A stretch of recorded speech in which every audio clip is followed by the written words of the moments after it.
Assalamualaikum warahmatullahi wabarakatuh. Alhamdulillah, syukurillah, wassalatu wassalamu ala rasulillah, Sayyidina Maulana Muhammad ibn Abdullah wa ala alihi wa sahbihi mawalah. Amma ba'd, Bapak, Ibu-ibu, saudara-saudara sekalian,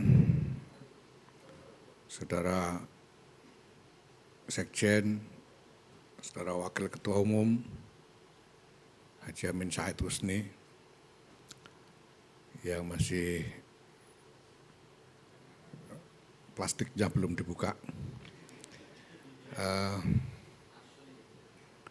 Saudara Ketua Satgas Nasional Gerakan Keluarga Maslahat NU beserta seluruh jajaran yang baru saja dilantik.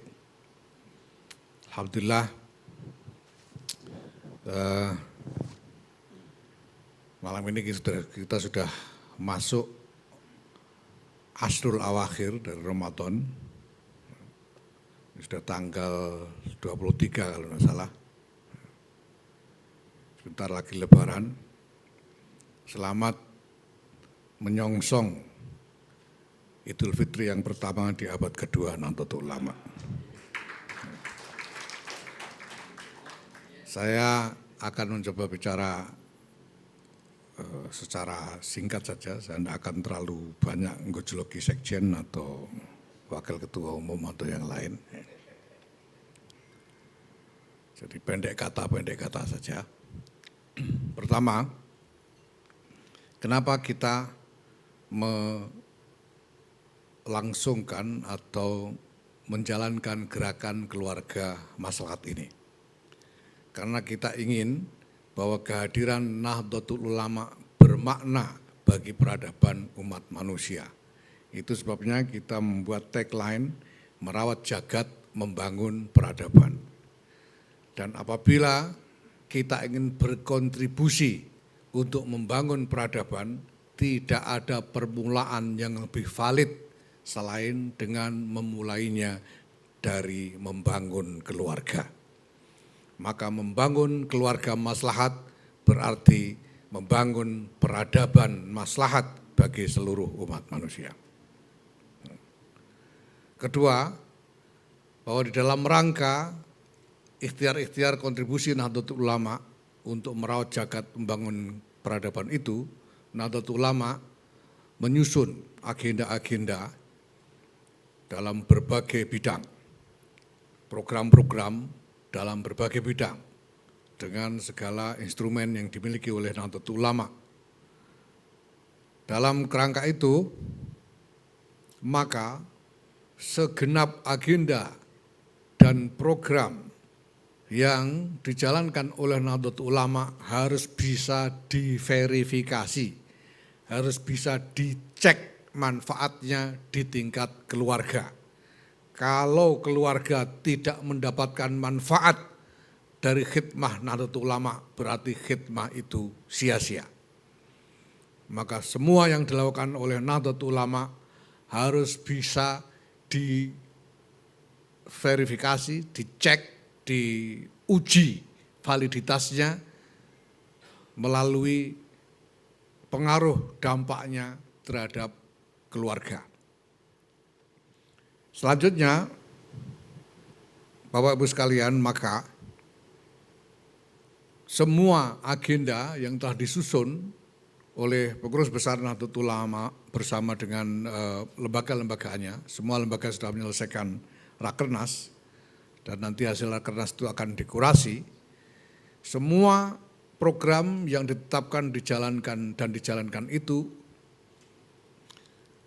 akan kita kurasi sedemikian rupa sehingga jelas nalar agendanya, mulai dari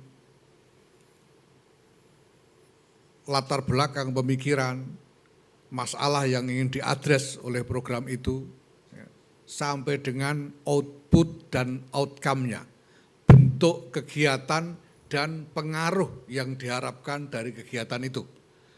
Harus jelas nalarnya dan kemudian kita uji apakah betul sudah tercapai semua yang dianggarkan itu di dalam konteks kehidupan keluarga-keluarga. Maka ini akan menjadi model dari bagaimana Nahdlatul Ulama ini beroperasi dan hadir di tengah-tengah masyarakat kita. Selanjutnya, Nahdlatul Ulama memiliki berbagai macam instrumen struktural dalam organisasinya, mulai dari struktur kepengurusan, PBNU, PWNU, PCNU, MBCNU, sampai ranting-ranting, bahkan anak ranting NU. Semua ini harus digerakkan dan diabdikan untuk menjalankan agenda-agenda, menjalankan program-program yang sudah dicanangkan tersebut. Maka dengan ini, sebagai Ketua Umum Pengurus Besar Nahdlatul Ulama, saya menyampaikan, dan ini nanti akan menjadi pengumuman untuk seluruh jajaran Nahdlatul Ulama di semua tingkatan di seluruh Indonesia, bahwa sesudah ini nanti Pengurus Besar Nahdlatul Ulama akan mengirimkan, akan memberikan instruksi-instruksi, perintah-perintah kerja kepada struktur kepengurusan NU di semua tingkatan. Perintah kerja kepada PWNU, perintah kerja kepada PCNU, MBCNU, ranting-ranting, dan seterusnya. Akan ada perintah kerja berupa checklist yang harus dikerjakan dan akan dievaluasi oleh kepengurusan kita dari tingkatan ke tingkatan. Dan ada mekanisme-mekanisme organisasi untuk memastikan bahwa perintah-perintah tugas itu betul-betul dijalankan dan dicek hasilnya dan menjadi dasar penilaian tentang kinerja dari setiap unit organisasi yang ada dengan konsekuensi keorganisasian sebagaimana yang sudah diatur di dalam berbagai perangkat aturan organisasi. Apakah itu ADRT, peraturan-peraturan perkumpulan maupun peraturan-peraturan lainnya. Sehingga nanti akan ada konsekuensi-konsekuensi berupa insentif untuk yang membuat prestasi di dalam pelaksanaan tugas ini, tapi juga sanksi-sanksi bagi yang gagal di dalam melaksanakan tugas-tugas yang diinstruksikan tersebut. Prinsip yang paling dasar dari semua ini adalah bahwa pekerjaan harus dilaksanakan dan harus terjadi sampai di tingkat desa. Tidak boleh ini semua hanya berhenti menjadi seremoni-seremoni pelantikan dan ungkapan-ungkapan di atas kertas maupun di atas podium,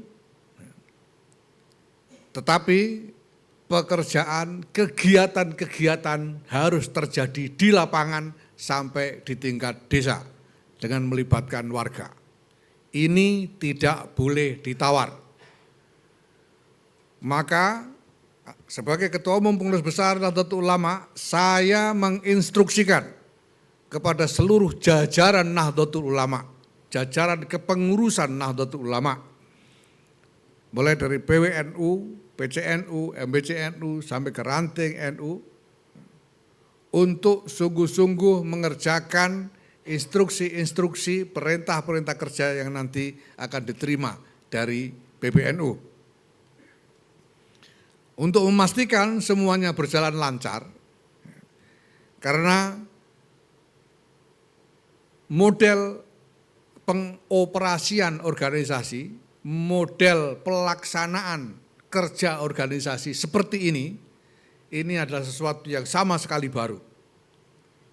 Belum pernah terjadi sebelumnya, belum pernah dilakukan sebelumnya. Sepanjang sejarah peradaban umat manusia, baru kali ini Nahdlatul Ulama bekerja dengan cara seperti ini. Maka PBNU maklumi bahwa tentu ada hambatan-hambatan karena belum terbiasa di berbagai titik di dalam struktur organisasi itu sendiri. Itulah sebabnya maka pengurus besar Nahdlatul Ulama membentuk satuan tugas gerakan keluarga maslahat NU ini secara struktural, mulai dari tingkat nasional sampai ke tingkat desa. Jadi sesudah tadi saya melantik satuan tugas nasional gerakan keluarga maslahat NU, saya perintahkan kepada Satgas Nasional yang sudah dilantik tadi untuk segera membentuk struktur. Mulai dari struktur satuan tugas provinsi, kabupaten, kota, kecamatan, sampai ke tingkat desa. Sehingga ini akan menjadi satgas struktural secara nasional. Tugas dari satgas ini adalah pertama, melakukan operasi dukungan atau membackup pelaksanaan tugas-tugas yang nantinya akan diinstruksikan kepada seluruh jajaran kepengurusan NU.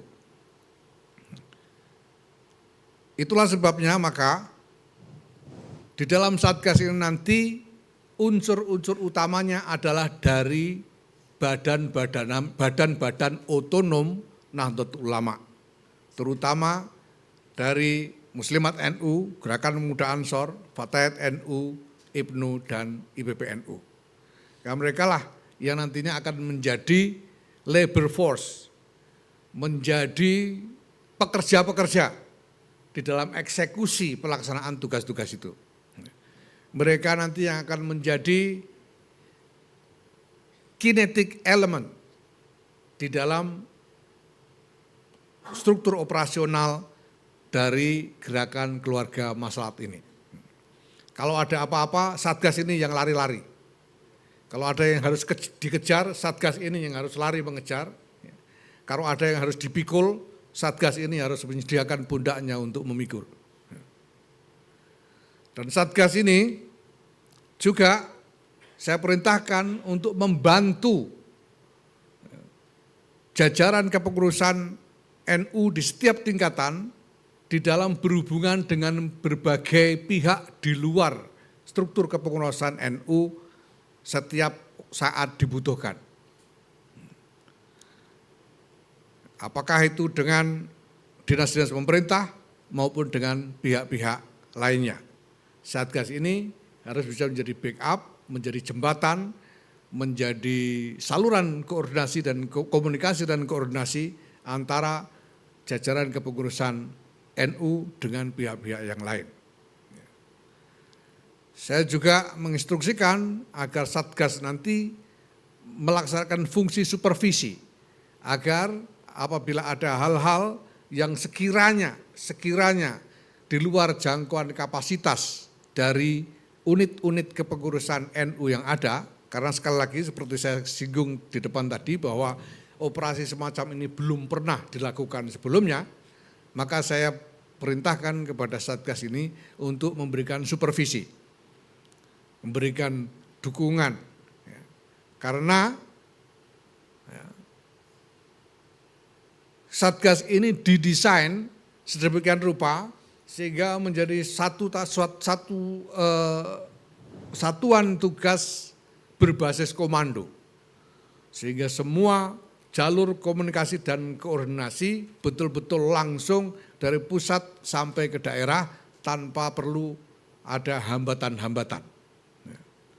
Nah, maka dalam hal ini saya minta juga, saya instruksikan kepada Satgas Nasional ini untuk memastikan bahwa satgas-satgas di tingkat bawahnya, di tingkat provinsi sampai ke desa, agar dipastikan diisi oleh personel-personel yang betul-betul punya kapasitas untuk melaksanakan tugas, personel-personel yang betul-betul mengerti dan paham apa tugasnya, dan siap untuk bekerja apapun yang harus dilakukan agar agenda ini bisa berjalan dengan semestinya. Nah, Ini semua kita harapkan ke depan akan membentuk satu model operasional dari kepengurusan NU ini. Itu sebabnya dalam SK kita tetapkan masa tugas dari Satgas ini adalah 2 tahun sampai 2025 untuk kemudian kita evaluasi. Kita harapkan setelah 2 tahun ini nanti struktur kepengurusan NU sudah mulai terbiasa dengan model operasi ini. Dengan model eksekusi agenda-agenda organisasi dan juga model konsolidasi di antara semua instrumen yang ada. Bukan hanya di antara pengurus-pengurus NU saja, tapi dengan juga semua banom yang ada. Nah, dengan demikian kita harapkan akan terjadi akselerasi dari kinerja Jam'iyah Nahdlatul Ulama, Jam'iyah organisasi Nahdlatul Ulama ini di dalam memastikan maslahat dari kehadirannya di tengah-tengah masyarakat. Sekali lagi perlu saya tegaskan bahwa ini adalah kebijakan pengurus besar Nahdlatul Ulama yang tidak bisa ditawar-tawar. Barang siapa melaksanakannya dengan baik akan disiapkan insentif-insentif. Tapi barang siapa menolak untuk bekerja, barang siapa lebih-lebih lagi melawan perintah yang nanti akan diberikan, akan ada sanksi-sanksi. Sor mejo ono ulane, jok gelo wis ngono carane. Wallahul muwaffiq ila aqwamit thoriq. Wassalamualaikum warahmatullahi wabarakatuh.